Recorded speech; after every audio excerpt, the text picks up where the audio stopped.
Depuis son arrivée sur le plateau des 12 coups de midi en septembre 2023, Emilien a conquis le cœur des téléspectateurs avec sa culture générale impressionnante et sa détermination sans faille. Avec plus de 2 millions d'euros dans cagnotte et plus de 550 participations, il est devenu une figure emblématique du jeu, un champion invincible dont la longévité soulève de nombreuses interrogations. Mais alors que ces victoires malades s'enchaînent, un ancien grand champion du programme, Paul Elkarat, a brisé le silence et lancé un avertissement frappant. Il faudrait qu'il y ait une fin, sinon ça va tuer le jeu.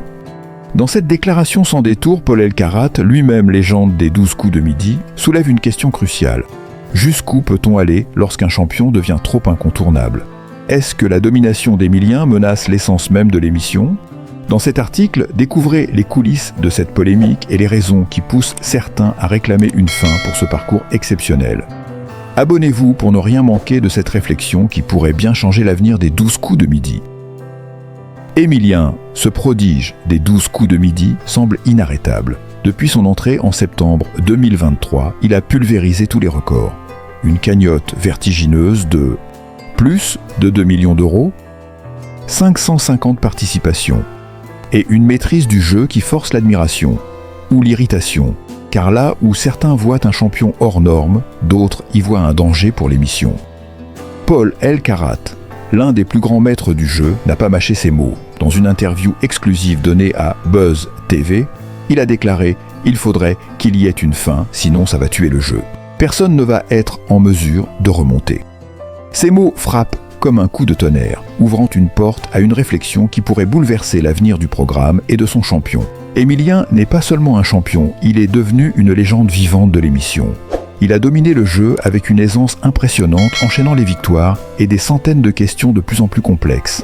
Mais à force de triompher, il est devenu une figure omniprésente, avec plus de 2 millions d'euros en cagnotte, surpassant toutes les attentes. C'est une prouesse, certes, mais une question se pose. Jusqu'où peut-il aller sans que cela ne devienne lassant pour le public ? Les téléspectateurs commencent à s'interroger. Faut-il vraiment laisser un champion si invincible régner sans fin ? Ne risque-t-on pas de tuer la magie du jeu en lui permettant de s'imposer indéfiniment ? Paul Elkarat, qui a lui-même marqué l'histoire de l'émission avec près de 700 000 euros de gains, y voit une forme d'injustice vis-à-vis des autres candidats. À un moment, il faut mettre une petite marge de manœuvre, insiste-t-il. Il n'est pas question de nier le mérite d'Emilien, mais d'ouvrir une réflexion sur les limites à ne pas franchir. Là où Emilien fascine certains, il agace d'autres. La question est claire. Un champion qui remporte tout finit-il par tuer l'intérêt du jeu ?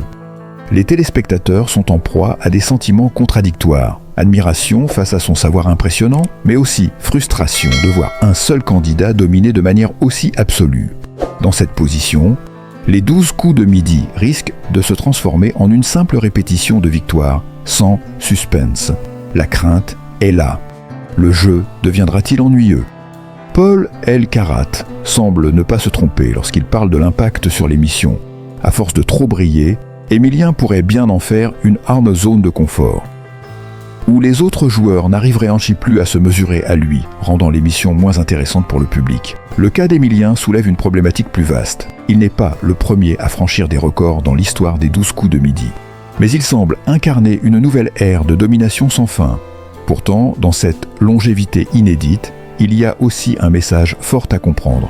Faut-il un jour que chaque histoire de champion ait une conclusion ? Faut-il redonner leur chance à d'autres, ceux qui attendent dans l'ombre de ce géant ? Il faut peut-être qu'il y ait une fin. Ces mots résonnent fort et la question ne peut plus être ignorée.